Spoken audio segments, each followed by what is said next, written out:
Welcome to bird media. నేను మీ పవన్ కృష్ణమూర్తి.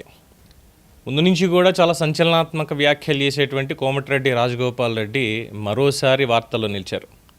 మంత్రి పదవి కోసం గత కొంతకాలంగా ఆయన ఎదురు చూస్తూనే ఉన్నారు, కానీ ఇప్పటికీ ఆ కాలం నెరవేరలేదు. అయితే ముఖ్యమంత్రిని లక్ష్యంగా చేసుకొని, ముఖ్యమంత్రి రేవంత్ రెడ్డిని లక్ష్యంగా చేసుకొని చేసినటువంటి వ్యాఖ్యలు చాలా వివాదాస్పదమయ్యాయి. దానికి సంబంధించి హైకమాండ్ కూడా వచ్చి ఎక్స్ప్లెనేషన్ ఇమ్మని చెప్పింది. అయితే నేను వెళ్లాల్సినటువంటి అవసరం లేదు అంటూ కూడా ఆయన తెగేసి చెప్పిన రోజులు ఉన్నాయి. అప్పటికీ కూడా హైకమాండ్ నుంచి మంత్రి పదవి మీద నాకు హామీ ఉంది అని చెప్పి ముందు నుంచి చెప్పుకొస్తున్నారు. ఇన్ఫ్యాక్ట్ రేవంత్ రెడ్డి కూడా రాజగోపాల్ రెడ్డికి మంత్రి పదవి ఇస్తామని చెప్పి పార్టీలోకి కూడా తీసుకోవడం జరిగింది మళ్ళీ అనేది గతంలో ఉన్నటువంటి మాట. ఇప్పుడు ఇక మున్సిపల్ ఎలక్షన్స్ అయ్యాయి. మున్సిపల్ ఎలక్షన్స్ అయిన తర్వాత కాంగ్రెస్ పార్టీ ఎలా విజయం సాధించింది అనేది చూసాం కదా.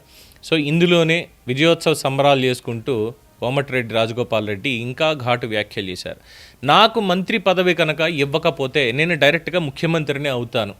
మంత్రి పదవి ఇవ్వకపోతే నేను డైరెక్ట్గా ముఖ్యమంత్రినే. మీరు చేస్తారా, మంత్రిని చేయండి, ఇచ్చినటువంటి మాటకి కట్టుబడండి, లేదు అంటే టార్గెట్ నేరుగా ముఖ్యమంత్రి పదవే అని చెప్పి రాజగోపాల్ రెడ్డి సంచలన వ్యాఖ్యలు చేశారు. మరి గతంలో బీజేపీలో ఉన్నారు. బీజేపీలో ఉన్నప్పుడు ముఖ్యమంత్రి పదవికి ఆయనకి ఏమన్నా హైకమాండ్ నుంచి ఇచ్చిందా బీజేపీ హైకమాండ్? మరి అప్పటికున్నటువంటి వందిమాగదులు వీళ్ళందరూ కూడా చెప్పుకుంటూ వచ్చారు. అలాగే సాటి కామందులు ఎవరైతే ఉన్నారో వాళ్ళు కూడా ముఖ్యమంత్రి పదవికి మేము కూడా ఉన్నాం సిద్ధంలో అనేసరికి ఈయనకు పోటీ ఎక్కువైపోయింది. బట్ వెంటనే కాంగ్రెస్లోకి వచ్చేటప్పుడు మంత్రి పదవి ముందు అన్నటువంటి పాయింట్ని పెట్టుకుని వచ్చారు కాబట్టి వస్తుంది అనుకున్నారు, కానీ రాలేదు.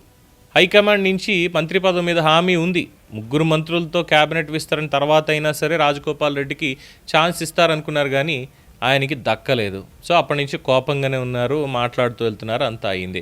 మంత్రి పదవిని నాకు అడ్డుకుంటున్నారని చెప్పి ఏకంగా సీఎం రేవంత్ రెడ్డితో సహా జానారెడ్డి ఇంకా కొంతమంది మీద కూడా కీలక వ్యాఖ్యలు చేస్తూ పొలిటికల్ హీట్ పెంచుకుంటూ పోతున్నారు. ఇప్పుడు మాత్రం ఇంకా డైరెక్ట్గా మంత్రి పదవి కనుక ఇవ్వకపోతే ఏకంగా నేను డైరెక్ట్గా ముఖ్యమంత్రినే అవుతాను అని చెప్పి చౌటప్పల్ మున్సిపాలిటీలో విజయోత్సవ ర్యాలీలో ఈ వ్యాఖ్యలు చేశారు. అది కూడా ఏంటి, రాబోయే రోజుల్లో మీ ఆశీర్వాదంతో తప్పకుండా మంత్రి పదవి వస్తుంది అని చెప్పి ఇప్పటికీ ఆశాభావం. మళ్ళీ చెప్పిందేమో నేను డైరెక్ట్గా టార్గెట్ చేసేది ముఖ్యమంత్రికే చేస్తాను, మీరు మంత్రి పదవి ఇస్తే ఇవ్వండి, లేదంటే ముఖ్యమంత్రికి అని చెప్పేసి ఇక్కడ ప్రజల దగ్గరకు వచ్చేసరికి వాళ్ళతో అక్కడ చెప్పేటువంటిది మీ ఆశీర్వాదాలతో మంత్రి పదవి తప్పకుండా వస్తుంది అని చెప్పి ఆయన చేసినటువంటి వ్యాఖ్యలు పార్టీలో ఇప్పుడు చర్చనీయాంశంగా మారాయి. తనకు పదవి అదే వస్తుంది, మంత్రి పదవి తనకి అడుక్కోవడం రాదు అని కూడా ఆయన చెప్పుకొచ్చారు. సమయం వస్తే ఏకంగా లాక్కుంటాను అని వ్యాఖ్యానం. మీరు ఇచ్చిన మాట ప్రకారం మంత్రి పదవి ఇస్తారా, లేదంటే నేనే ముఖ్యమంత్రి పదవి కోసం కోట్లాడతా అని చెప్పి రాజగోపాల్ రెడ్డి ఇప్పుడు కంప్లీట్గా ఒక రెబల్ వాయిస్ను వినిపిస్తున్నారు. ఇక రేవంత్ రెడ్డిని గతంలో అన్నటువంటి మాటలు, పైసలు నిధులు అన్నీ మీకేనా అని చేసినటువంటి వ్యాఖ్యల్ని ఇప్పుడు ముఖ్యమంత్రి పదవికే పోటీ నేను అని చెప్పినటువంటి దాన్ని కంపేర్ చేస్తూ ఏం జరుగుతోంది, రాజగోపాల్ రెడ్డి ఏం చేస్తున్నాడు అని చెప్పి చర్చ జరుగుతోంది. చూద్దాం కాంగ్రెస్ పార్టీ దీని మీద ఏమైనా స్పందిస్తుందా, మంత్రి పదవి ఇస్తుందా, లేదు డైరెక్ట్గా ముఖ్యమంత్రి పదవికి టార్గెట్ చేసుకొని ఎవరిని పట్టుకుని ముఖ్యమంత్రి అవుతాడు రాజగోపాల్ రెడ్డి గారు అని తెలియాలి. దీని మీద మీ అభిప్రాయం తెలియచేయండి. చూస్తూనే ఉండండి ది బర్డ్ మీడియా.